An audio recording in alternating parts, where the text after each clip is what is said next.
compare yourself to who you were yesterday, not to who someone else is today. Because you need to have a hierarchy of improvement. You need to be aiming for something, and that means you're going to be lesser than people who've already attained along that dimension. So the question is, who should you defeat in the final analysis? And the answer is, you should defeat your former self. You should be constantly trying to do that. And you're the right control for yourself too, because you're the one who's had all your advantages and disadvantages. And so if you want to compete fairly with someone, then you should be competing with you. If you're improving yourself, then what you are doing is competing with your lesser self. And then you might also ask, well, what is that lesser self? And that lesser self would be resentful and bitter and aggressive and vengeance-seeking and all of those things that go along with having a negative moral character. And those are things that interfere with your ability to progress as you move forward through life. So it's very necessary to understand that this is why, I've been stressing this idea of personal responsibility. It's like, well, personal responsibility is to compete with yourself, is to be slightly better than yourself the next day. And it better in some way that you can actually manage, and that's humility. Like, well, I'm a flawed person, I've got all my problems. Could I be as good as person X? It's like not the right question. The right question is, could you be slightly better tomorrow than your currently flawed self? And the answer to that is, if you have enough humility to set the bar properly low, then you could be better tomorrow than you are today. And you might say, well, what's the right way of being in the world, if there is such a thing? And it's not acting according to a set of rules. It's attempting continually to transcend the flawed thing that you currently are. And what's so interesting about that is that the meaning in life is to be found in that pursuit. So I've been laying that out in these discussions too, because it's saying, well, the fundamental issue is that life is tragic and difficult, very tragic and difficult for everyone. And it's also tainted by malevolence, because no matter how things are tragic and difficult, but there's always some stupid thing that you could do or someone else could do that could make it even worse than it has to be. And so that's life. And you need an antidote to that, because that can embitter you. Constant contact with that. Just the tragedy, but the tragedy combined with betrayal and malevolence, that makes it even worse, especially if it's self-induced. Okay, so you need something to set against that so you don't get bitter and resentful. Well, what do you set against that? Doing something worthwhile. By your own definition, say. You need some reason to get the hell out of bed on a terrible day because you've got something good to do. Well, what's the best thing you can do? Transcend your current wretched and miserable self. There's meaning to be found in that, and that's a meaning that's associated with responsibility. One of the things that I've been trying to lay out clearly is that life is hard. It's tainted by malevolence and betrayal. That can make you bitter. You need a meaning to offset that. Where's the meaning to be found? Not in rights, not in impulsive pleasure, but in responsibility. You take responsibility for yourself, so you take care of yourself. If you're good at it, you have some excess left over to take care of your damn family. If you're good at both of those, then you have some excess left over to take care of your community. Those are heavy burdens. You pick up the burdens, you find that's meaningful. The best way to pick up the burden is to continually improve yourself, and that's where the meaning is to be found. And so that meaning is in the continual self-transcendence. That's letting your old self die and the new self be reborn. Even if things are going really well for you now, there's going to be a time in the future where things are rough. You're going to be ill, family member's going to be ill, a dream is going to fall apart, you're going to be uncertain about your employment status. Like the flood is coming, right? The apocalypse is coming. It's always the case in life. And you have to be prepared for it. And the question is how to prepare for it. And the answer to that is to find a way of being that works even under the direst of circumstances.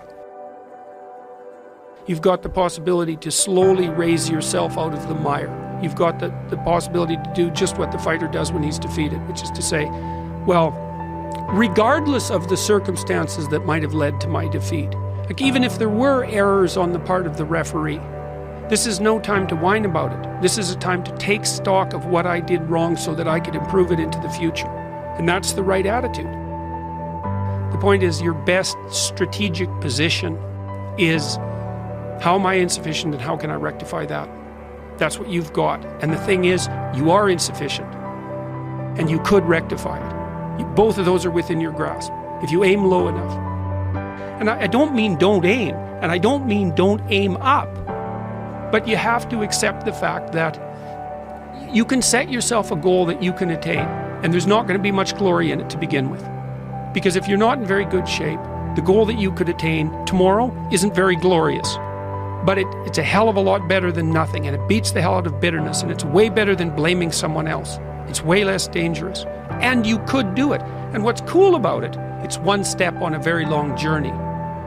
And it starts to compound on you. So a small step today puts you in a position to take a slightly bigger step the next day. And then that puts you in a position to take a slightly bigger step the next day. And you do that for 2 or 3 years, man, you're starting to stride. I don't know how many people have come and told me. It's so strange. They said, well, I started making my bed and that made all the difference. It's like, well, yeah, you decided to aim up, man. And the first concrete instantiation of that was that you made your bed. And you think, well, that's nothing heroic. It's like, no, but aiming up is heroic. That's something. And then lowering yourself to the point where you're not above the mess in your room. You know, you're not superordinate to that. You lower yourself so that you straighten up. You're grateful for what you have right in front of you, and you take care of it and you put it in order. It's like all of a sudden things start to get better. And one of the reasons that audiences are responding to what I've been saying in my lectures and what I've been writing about is that I don't tell people that they're okay the way they are. No, I say, no, you could be way more than you are. And they're relieved about that, you see, because if you're in a dark and terrible place and someone says you're okay the way you are, then you don't know what to do about that. It's like, no, I'm not. I'm having a terrible time and I'm hopeless. You're okay the way you are. Well, then what? That's it? That's where I am? And what do you want to tell a young person? You're 17. You're okay the way you are. It's like, no, you're not. You got 60 years to be better. And you could be way better. You could be incomparably better across multiple dimensions. And in pursuing that better, that's where you'll find the meaning in your life. And that will give you the antidote to the suffering. This is the trick, though. You have to pick a path of discipline. What path of discipline you have to pick is a different issue. So there could be a rule. The rule might not be follow this rule. The rule might be you have to follow some rules. So it's a meta rule. And the meta rule is you have to discipline yourself. And the issue is, well, how? That's not really the relevant question. You can pick a disciplinary path. That's why I often tell my clients, especially young people, they say, well, I don't know what to do. It's like, that's okay. Nobody does. Go do something. Do the best thing that you can think of. Put the best plan you have into practice. It's not going to be perfect, and it will change along the way. But it will change partly because you become disciplined pursuing the path. And as you become disciplined, you become wiser. And as you become wiser, you become able to formulate better and better plans. So you can start vaguely and confused and develop a plan that's not so great, and you start to implement it. And then you accrue incremental wisdom as you implement your flawed plan. And that enables you to fix the plan. And so that's part of that process of incremental self-improvement as well. Imagine you only have $100,000 to go buy a house. And so you go look at this house and it's like, Jesus, this house, man, it's like it needs a lot of work. It's like, well, that's all you've got. Well, are you going to pretend that the house is okay the way it is? Or are you going to look for where it's rotten and where the plumbing doesn't work and where the stove doesn't work? You have to go and look and see where everything needs to be fixed. And that is harsh, man. And then in order to do that properly, someone has to have taught you, look, you aren't your problems. You're most fundamentally that which, if it confronts its problems, can solve them. And that's the hero myth in a nutshell, by the way. The hero is the person who confronts horrible, chaotic potential and tames it and makes something of it, right? That's the fundamental human story. But the problem is that you have to face what you don't want to face in order to fix it. So you look at all the things about yourself that need to be burned off, that need to be dispensed with. And that, man, especially at the beginning, especially if you're screwed up, that might be like 95% of you.